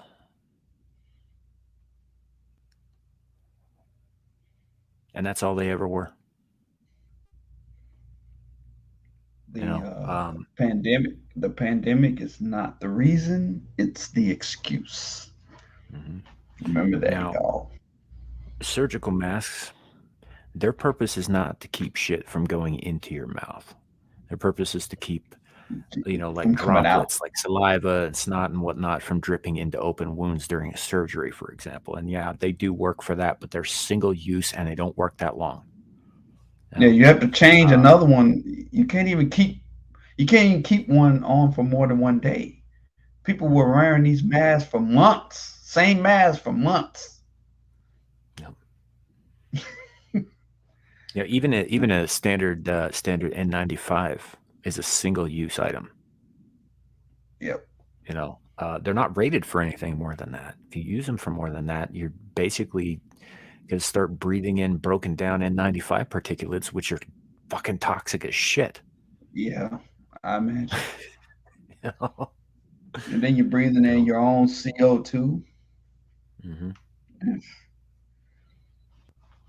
Yeah, it's the masks were never, ever about protecting people. They were about fucking up our ability to communicate with each other, and they were about doing what you're told. Yep. Regardless of how ridiculous and counterproductive and counterintuitive it is. It worked. That's the sad thing about it. It worked. It worked. It did. If you look at the way people interact before 2020 and you look compared to now, It's a totally different thing. Mm-hmm. The shit worked. When was the last time you shook hands with a stranger? Damn. You really gonna do this to me? Really? Yeah. uh, college, 1999. Oh wow. Okay, so never mind. You don't count. Because out here in the West, that's that's how we seal deals. That's how we measure each other up. That's how we say hello. Yeah. You shake hands, you look them in the eye, and that's just the way of things. And I will say this: during the lockdowns, even Florida lockdown for 2 weeks, and they broke quarantine pretty early on, and I think they were better for it. Um, Texas lockdown. They didn't stay locked down Mm-hmm. forever, but they did lock down. South Dakota never did. That's It's the right. only That's state one in of the the things union that that brought me never there. did. Never did. Kristi Noem took a look at that shit, and she got a lot of shit from other governors for that because I they all know. have meetings and shit, right? Um, Mm-hmm. and she went and took some of those meetings, which are technically public record, but they don't usually see the light of day, and she put them out for all of us to see. And she's like, yeah, they were giving me shit about this. They were saying, hey, you have to lock down. We're all locking down. Why aren't you locking down? And she says, I'm not fucking doing it. I That's my don't believe girl. it's in the best interest of my constituents.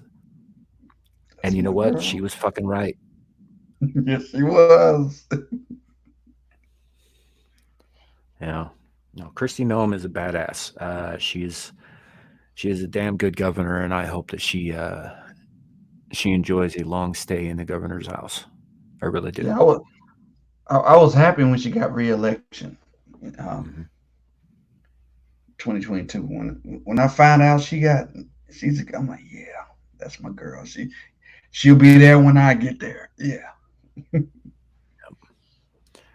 And so far, South Dakota is actually has one of the lowest rates of COVID-related incidents and deaths in the Of country course. to this day. The only exception to that, and this is where she got a lot of shit. There was a meat packing plant in Sioux Falls that somebody got exposed and they brought it to work and all that shit, and it ended up getting like 600 people sick. Not one of them died. And when the White House called Nome and they said, hey, you have to shut down now. This is national news. We can all see the fucking hot zone disaster that your state is going to turn into. She said no. And you know what happened? My girl. Those 600 people went home and they got better Mm-hmm. and they went back to fucking work. Yep. Just like the flu. Just like the flu. No They got fatalities. sick There were and they some got side better, effects. and now they're immune to whatever variant is going around at the present time. Mm-hmm. Better than a mask. Better than a vaccine. And this was early on Hello. too, and they got it bad, but they not one of them died. Some of them probably still don't have a sense of smell. That was one of the side effects of the virus for a lot of people. But no, they're alive. They're probably healthier than ever. That's how that whole immune system thing works, building that shit up. Kids who played in the mud and the blood and the dirt and the cess as kids don't get sick as adults because they were exposed to all that shit at an early age, early enough to build up immunities and antibodies to anything that can be thrown their way. But these new that's kids, one of the reasons. Yeah. These new kids, not so much. Well, no, that's why exactly why we should have let them all get sick. Yeah. We should have let them all But pick up the virus because the focus was on the kids with this whole COVID thing. The focus was the kids. We knew, dude. We knew that they could carry the virus. They could show some symptoms, but there was no real threat to them. They might get the fucking sniffles, but even that was unlikely with anybody under the age of like 14. Mm-hmm. We knew that their bodies could handle it. We knew that, and we still forced them to go through this stupid shit. Mm-hmm. And I heard from Dennis Prager that the girls are getting hit the worst. Mhm. The girls that went through that, the girls in elementary and middle school that went through that, right now they're seeing the effects of that because they needed that time to develop. They needed those 2 years, 3 years, 4 years. They needed that, and that was taken from them. And we're seeing that now. The girls are getting hit the worst. Yeah,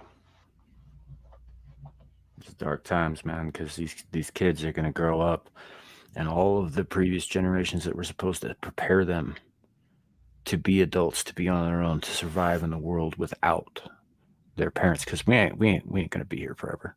We all know this. You know, Nah, I'm our 43. job is my job as a parent is to make sure that my children survive to adulthood and can fend for themselves. And I think that as a nation, as a people, as a world, we have failed generations Big time. because they are not prepared. They cannot survive without handouts. They cannot survive without trust funds. They cannot survive without mommy and daddy. What's going to happen once the next thing comes along and wipes out most of the fucking adults? They're going to be on their own and they're going to eat each other alive. It's going to be Lord of the Flies, but worldwide. But what's going to happen when the next pandemic comes along and it's the real deal? Half the country thinks it's BS. Like I would. I'm like, no, I ain't doing that. And it's the real deal. I'm dead because of what happened the last time. The crying wolf dress rehearsal that happened in 2020. I can't listen to what the government's saying. I think they're lying. Well, it turns out they're actually telling the truth, and well, it came to kill me. Well, as that goes, we already know that the things we were told to do for the dry run don't work. So why would you think that they would work for this real deal? Exactly. And man, if it comes down to it, if there ever is like a deadly virus with a 99% kill rate that rampages through the world, there ain't fuck all we can do about it anyway. Mm-mm. Nope. So I say, why worry? We should be living. Live while we can. Just live. Teach our kids to live because they'd be the most likely to survive something like that. Yeah. And they're going to need to know how to survive. And that's our job, is to make sure that they can and that they will. Not for us. Hell, the next go round might happen when we're 20, 30 years older than we are now. Not even in our time, possibly. But our job is to make sure that those kids can survive, that their kids are prepared, so that the species goes on. So, right. Carrie, no, you are not the only one here. We have, I believe, 5 people watching this show. But there's Kohai. I think you might be the only one who's been commenting recently. So, and again, sorry for going on and on about the black pill shit. That was my fault. I brought up South Dakota. That was my fault. There are nice things there too.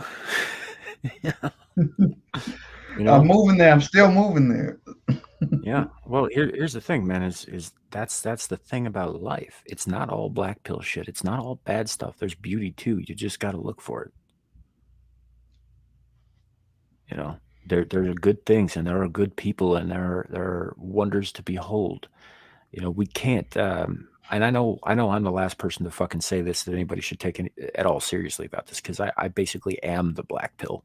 But that can't be all there is to life, is worrying about the bad shit coming down the pike.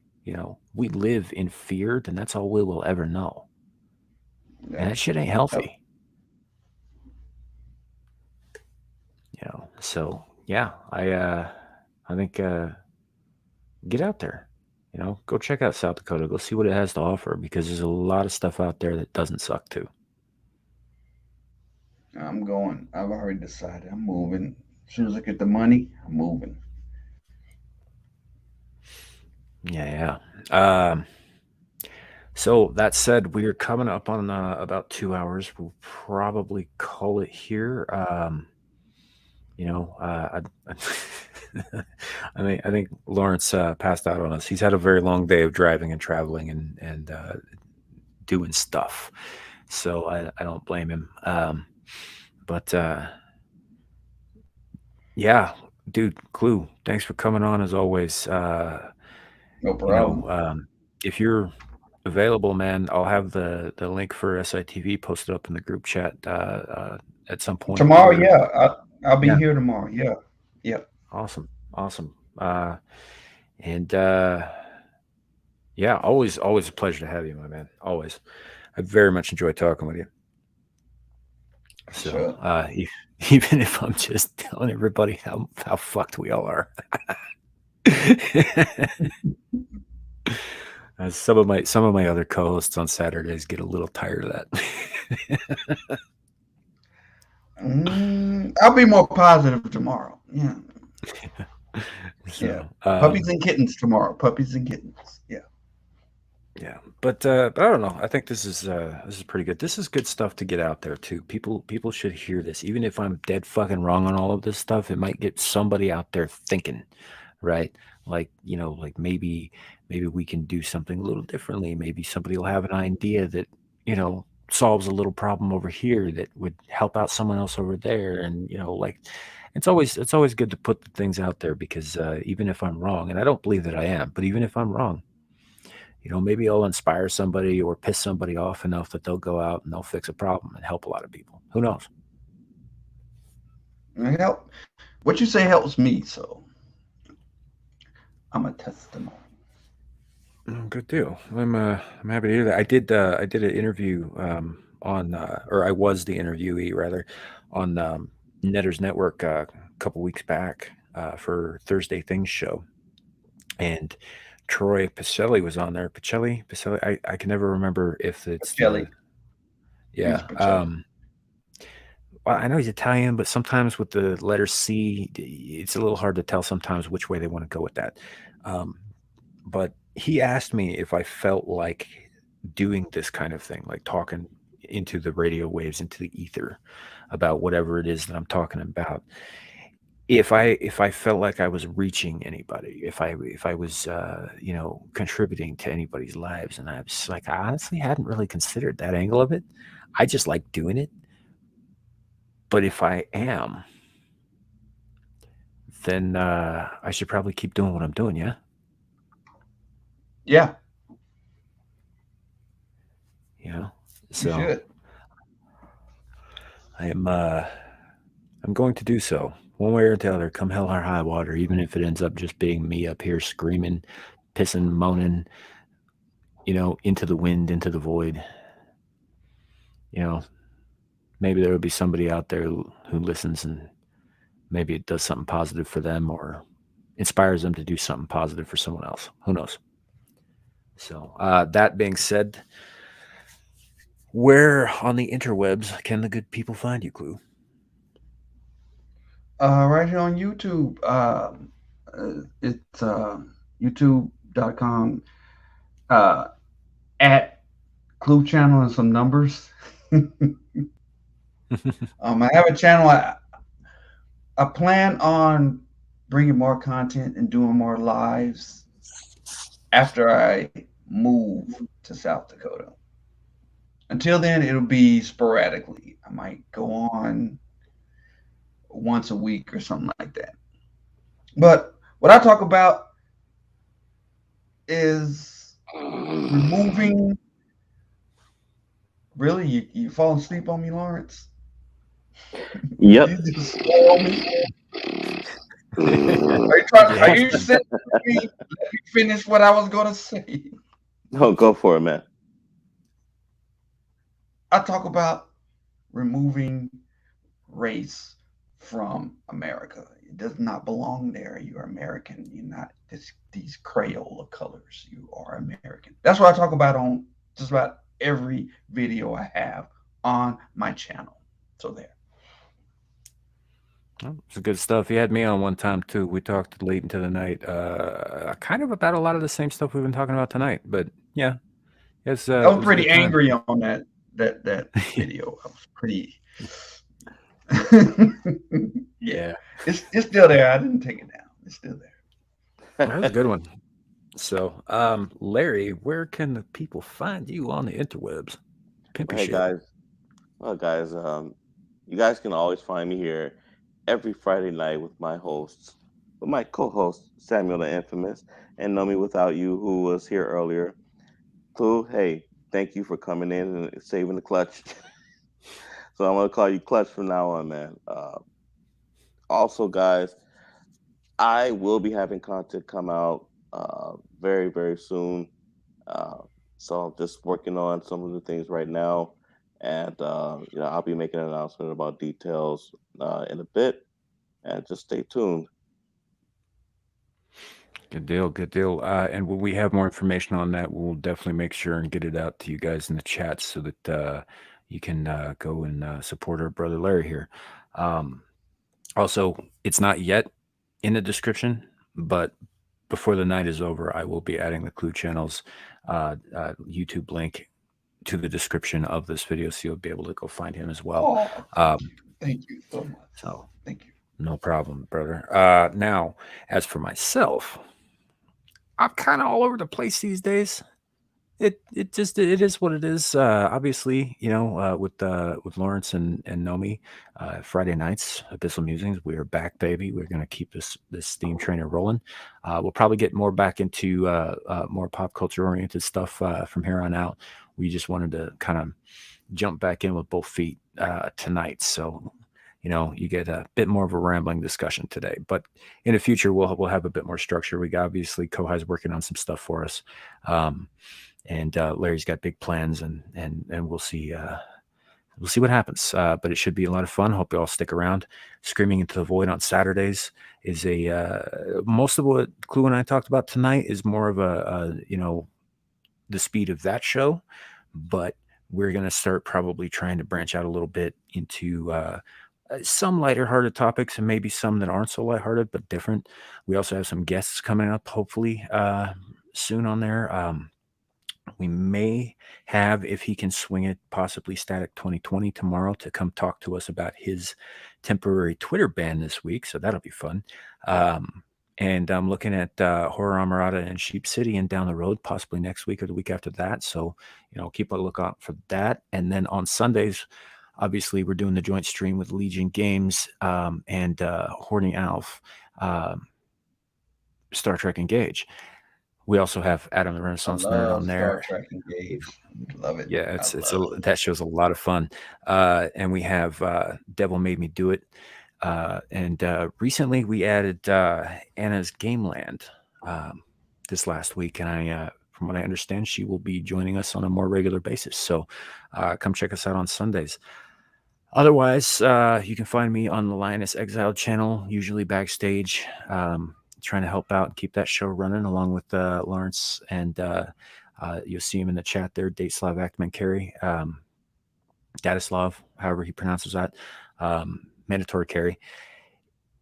And yeah, sometimes I'll pop up on other shows here and there. I believe when I get a little bit more details, I think I'm going to be on a new channel I got invited to here tonight, but I'll probably announce that tomorrow.